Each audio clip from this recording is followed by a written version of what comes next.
चा आरोप केलेला आहे.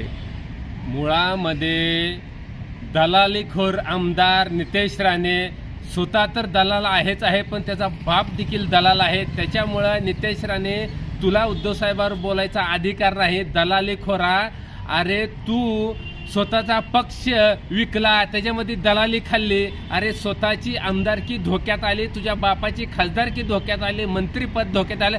तिथं तू दलाली करण्यासाठी असं उद्धव साहेबांवर वक्तव्य करताय.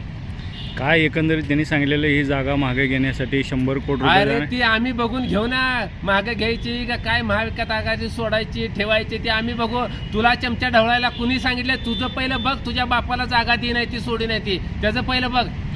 सांगलीचा जे राऊत साहेबांचा दौरा होता त्यासाठी जो होता आणि त्या सीटवर ती आम्ही बघतो आमची शिटं काय करायची, कुठं द्यायची, कसं द्यायची. तुझ्यासारख्याने चमचा ढवळायची गरज नाही, तुझी लायकी अवकात नाही. तू